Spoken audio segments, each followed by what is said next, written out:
네, 안녕하세요. 반갑습니다. 화성의 딸, 전 경기도 의원 금종예라고 합니다. 현재 저는 국립환경대학교 산학협력 중점 교수로 재직하고 있고요.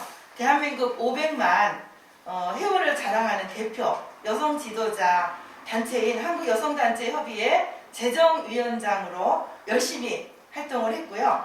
지난해에는 창립 및 후원의 밤 행사를 통해서 여성의 지위 향상에 무던히 노력을 했던 한 해였었고요.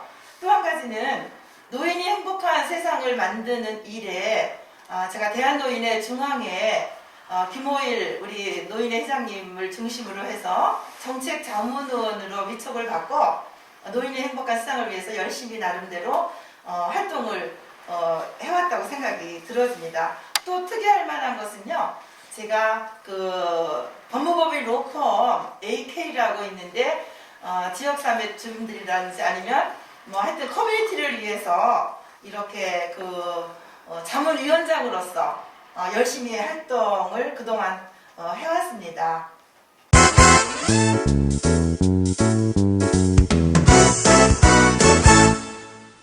네. 화성시는요 인구 유입의 1위 도시입니다. 매우 중요한 의미를 가지고 있죠. 왜냐하면 인구가 곧 그 도시의 경쟁력이고 인구가 곧 그 나라의 경쟁력이기 때문인 것이죠. 그래서 다행히 그래도 화성시는 인구 유입을 가장 잘하는 1위 도시로 뽑힌 거에 대해서 굉장히 자부심을 가지고 있고요. 경기도에서 출산율 2위의 도시가 화성시입니다.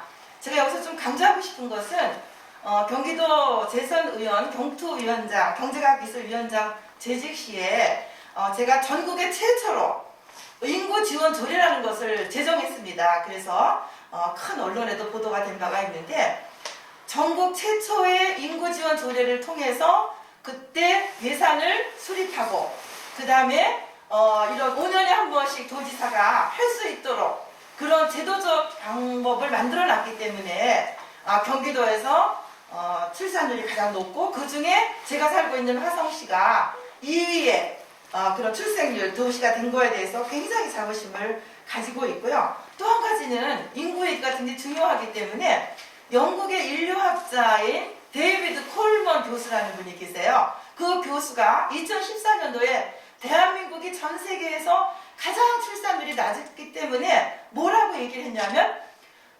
소멸국가, 그러니까 국가가 사라지는 최초의 나라가 대한민국이다. 이런 이야기를 2014년도에 데이비드 콜먼 교수가 했어요.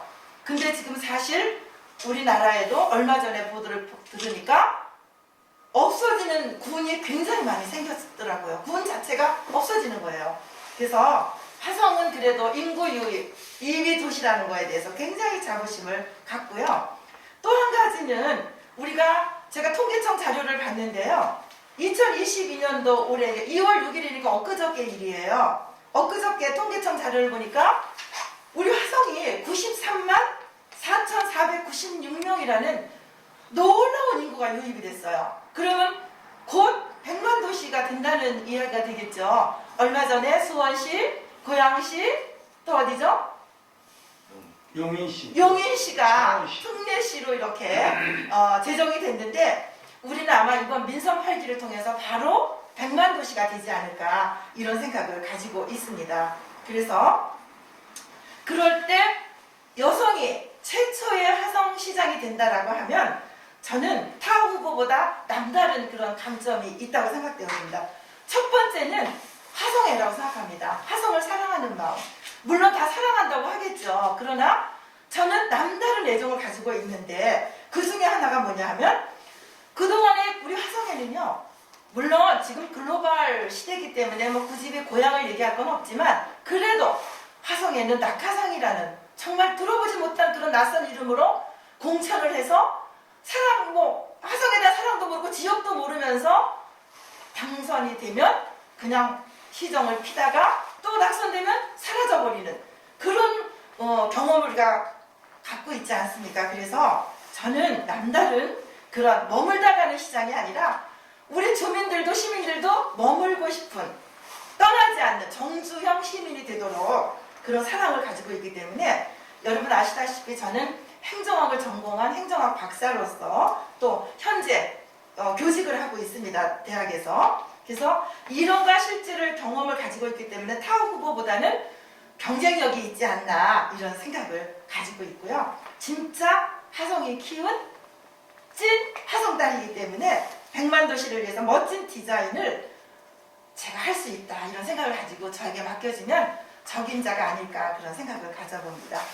또 질문 중에 하나가 있는데요. 강점을 질문하셨어요. 그 집의 강점이라고 하면 저는 살림을 잘한다고 생각해요. 살림이라는 뜻은 여러분 아시다시피 살려낸다는 그런 어원을 가지고 있지 않습니까? 그런데 화성시장의 자리는 살림을 하는 자리지 정치를 하는 자리는 절대 아닙니다. 그래서 화성시민이 낸 세금을 알뜰살뜰 살림할 수 있는 생활 정치를 누가 잘할 수 있느냐, 굳이 질문을 하셨기 때문에 그거는 여성으로서의 강점이 있다. 여성이기 때문에 정치는 못할 거야, 살림만 잘할 거야, 이런 편견이 없어졌으면 좋겠고요. 차별이 있으면 안 돼요. 그러나 남성이 잘할 수 있는 영역과 여성이 잘할 수 있는 차이는 분명히 있다, 존재한다. 그래서 여성 시장이 되면 아주 내 살림 하듯이 피같은 혈세를 낭비되지 않도록 포퓰리즘 접근을 하지 않을 것이다, 이런 생각을 가져보고요. 또 약점을 물어보셨는데요. 약점이라고 하면 저는 문화적 충돌이 있었다고 생각합니다. 왜냐하면 남성 전유물로 여겨졌던 정치의 영역에 있었던 일들이 여성의 정치로 조금씩 돌아가면서 그런 문화적 충돌이 있었는데, 그 충돌을 이제는 구집이 많은 문화가 바뀌었기 때문에 약점이라고 드릴 말씀은 없고요. 그렇다면 저는 여성이기 때문에 약점이 있다, 이렇게 생각하지 않습니다.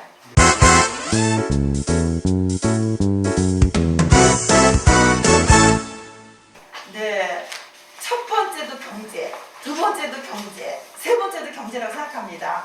지금요, 정치라는 영역은 때로는 속일 수도 있다고 생각돼요. 그리고 또 속어도 왔거든요.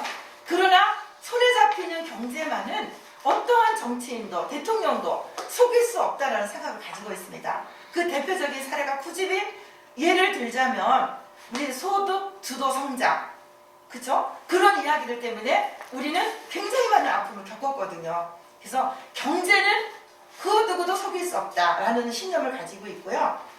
화성시가 경제 성장에 어떤 평가가 긍정적이라고 하는 부분은 제가 저도 같이 공감을 하지만, 또 전문가의 제 입장에서는 약한 부분도 저는 보여지는 것들이 있거든요. 그게 뭐냐 하면 화성시는요, 대한민국의 뿌리 산업의 메카입니다. 메카. 왜냐하면 일자리 90% 이상이 중소기업, 뿌리 산업, 제조업에서 나오는 건데요. 제가 경제과학기술위원장 시절에, 물론 여성으로 최초로 내가 경제과학기술위원장을 했는데, 그때 경기도 뿌리산업 지원조례라는 것을 만들어서 통과를 시켰습니다. 그건 뭐냐면 뿌리산업이 흔들리면은요, 대한민국의 경제가 흔들린다는 이야기거든요. 물론 지금 4차 산업혁명 시대, 클라우드 세상, AI, 기계가 말하는 시대 다 받아들일 수 있어요. 그렇지만 뿌리 산업을 외면하고 과학 문명만 받아들인다 그러면은 저는 위험한 시기가 도래하지 않을까, 이런 생각을 가지고 있기 때문에 화성시가 앞으로 4차 산업혁명 시대에도 클라우드 세상을 꿈꾸지만 뿌리 산업을 무시하지 말고, 우리가 경기신용보증재단이라는 아주 특별한 그런 재단이 있는데, 그 재단의 역할은 중소기업인들, 자영업, 소상공인들을 지원해주는 그런 기구이기 때문에 거기에 출자금을 제가 비례를 보면은, 제가 의원 당시 경제과학기술위원장 시절에도 보면은 제가 살고 있는 화성시가 펀딩을 맞이하지 않았어요. 출자를. 거기는 시장의 마인드 부족도 있었고요, 의원님들의 이해 부족도 있을 수 있었습니다. 그래서 제가 시장이 된다라고 하면 그런 뿌리 산업을 튼튼히 키울 수 있는 그런 출자에 많은 기여를 하고 싶다, 이런 생각을 가지고 있습니다. 네.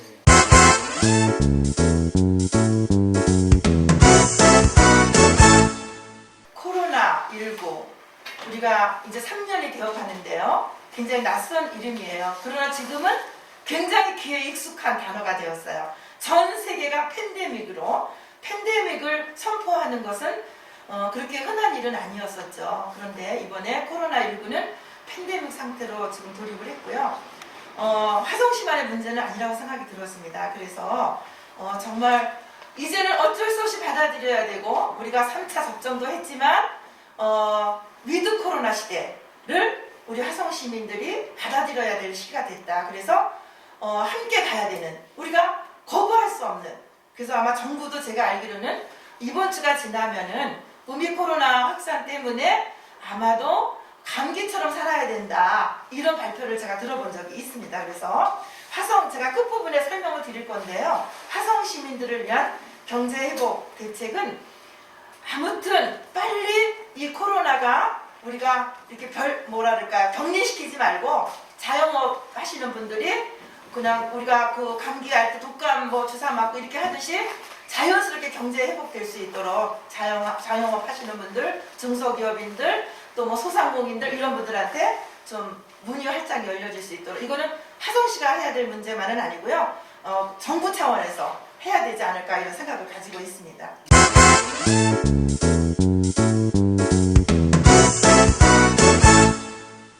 네, 있습니다. 저도 그 슬로건이 매우 중요한 거예요. 그 슬로건, 민선 7기의 슬로건은 그래도 시민과의 소통 행정이라고 그래서 기대를 좀 가졌어요. 왜냐하면 정부도 마찬가지고 소통이 안 되면 모든 것이 이제 걸림돌이 되는데, 이 타이틀로 봐갖고는 굉장히 매력적인 단어였어요. 그러나 실제적으로 제가 시민의 한 사람으로 겪어본 내용은 뭐냐면, 이 갑론을박 중에 하나인데요. 과연 시장이 시민과의 소통 행정을 한다고 했지만 얼마만큼의 소통이 이루어졌을까? 저는 글쎄요, 퍼센테이지를 얘기하고 싶지는 않지만 많이 안 이루어졌다고 생각이 들어집니다. 나는 시민의 소리를 들어봤고요. 저도 느껴봤는데, 한 실례를 들자면 이런 거예요. 제가 만약에 시장이었으면 그렇게 안 했을 건데, 시민과의 소통 행정이라고 해놓고는 시민의 대표성을 가졌던 전현직 시장들이 있습니다. 6기까지. 그렇죠? 그 다음에 시도의원 전직들이 있었습니다. 그러면 경험도 많이 가지고 있는 그 선배들한테 한 번쯤 소통의 자리를 마련해서 그분들의 고견을 들었으면, 물론 시민을 우리가 지금 93만이 됐는데 다 모아놓고 할 수는 없어요. 또 물론 각 읍면동별로 하는 것도 있지만 그거는 일부지 시민과 대표성은 아닙니다. 그래서 전현직 시장과 전현직 시도의원들과의 소통의 자리가 있었는가, 이것만 봐도 저는 해답이 나온다고 생각들었습니다. 그래서 사실은 제가 인사를 드려도요, 제가 누군지도 잘 몰라요. 제가 알려줄 필요도 없지만, 그래서 그런 아쉬움이 있어서 민선 7기의 그 서철모 시장의 시민과의 소통 행정은 점수를 봤을 때 좋은 점수를 받기는 어렵지 않을까, 이런 생각을 가져봅니다.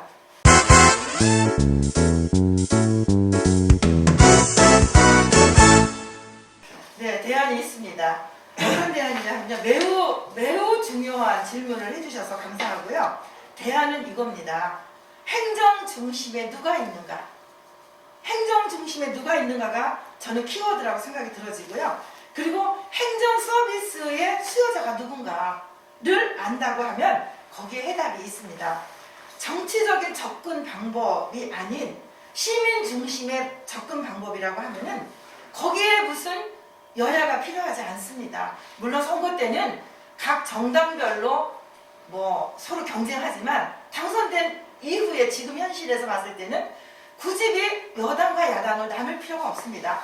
지금 현 위치에서 시민을 바라보고 가면 저는 협치가 매우 지혜롭게 잘 될 거라고 이렇게 생각되죠.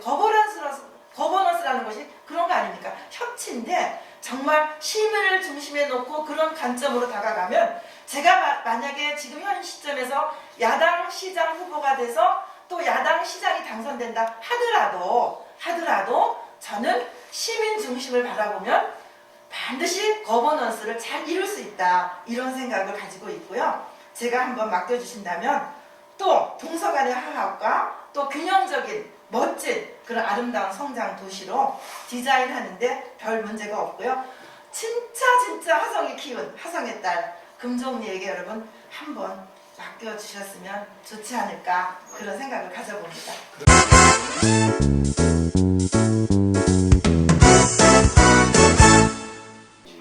네, 저는 변함없습니다. 네, 제가 일단은 궁금한 문제라는 그 화두가 나온 키워드 자체가 그런 국가 정책이 아니었기 때문에 이거는 여러분 다 아시다시피 뭐 김진표 장관이 뭐 이런 자기 지역구에서 이렇게 첫 번째가 굉장히 중요합니다. 어디서 그 어원이 나왔는지. 근데 이거는 제가 생각하는 것은 이거는 우리가 국가적인 국방의 정책으로 나온 화두가 아니고 한 개인의 국회의원에 의해서 나온 화두였기 때문에 접근 자체가 저는 정부 차원이 아니다. 그리고 우리 화성은 여러분 아시다시피 56년 너무 오랜 세월 동안 우리는 전쟁의 아픔을 겪었던 그래서 결국은 시민의 품에 돌아왔던 그런 경험이 있는 곳에다가 또 상처를 너는 뭐 코로나 걸렸으니까 죽어야 돼 이런 거나 마찬가지 아닙니까? 저는 절대 반대합니다. 그리고 또 시장이 허락 없이는 또 안 되는 거고 또 시장의 마인드가 중요하고 시민의 그러한 의사가 전달이 돼야 되기 때문에 저는 어떻게든지 간에 설득도 하고 요즘에 좀 바꿔졌어요. 공공화하기 이전에서 뭐 민항기까지 올 수 있는 민간. 근데 이런 것들이 변한다는 것은 진실이 아니다라고 저는 생각이 들어집니다. 포퓰리즘이 들어가 있는 거죠. 전 절대 반대합니다.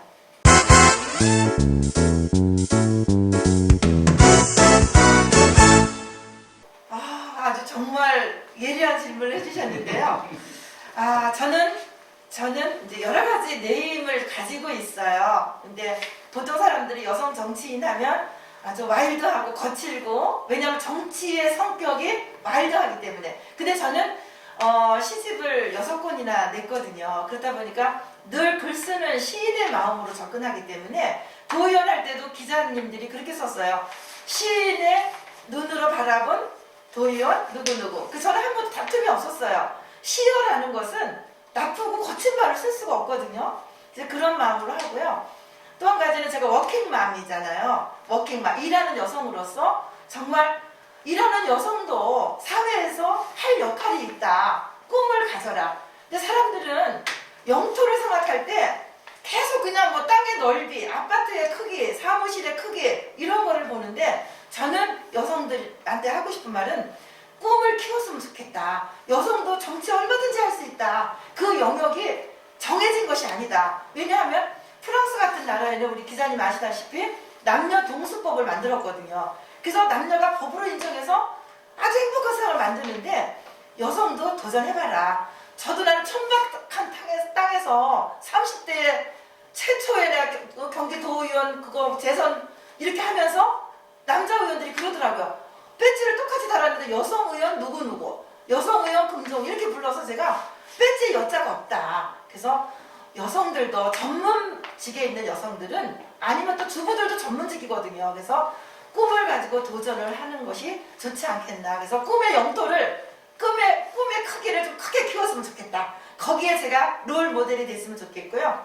제가 이제 정치를 하게 된 이유는 우리 그 북아일랜드의 메리 로빈슨이라는 대통령이 여성 대통령 그분이 제 롤 모델이거든요.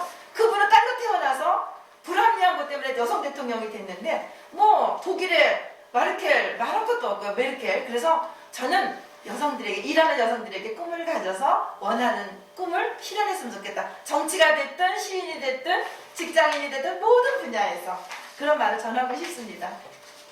네, 말씀 잘 들었습니다. 감사합니다. 어려운 질문을 해주셨는데 또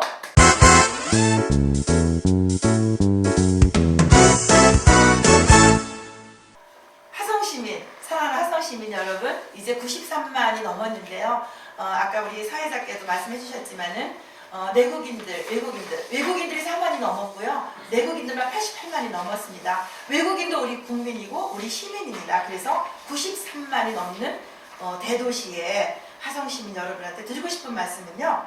우리가 코로나19로 인해서 정말 전쟁, 사투의 시간을 보내왔어요. 저나 여러분이랑 함께.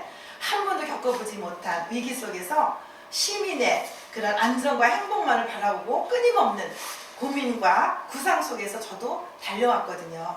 감사하게도 화성시는 시민 여러분의 적극적인 그런 개인적인 방역, 참여와 헌신 덕분에요. 비교적 안정적으로 위기를 극복하고 또 희망을 지금 점점점 만들어가고 있다고 생각합니다.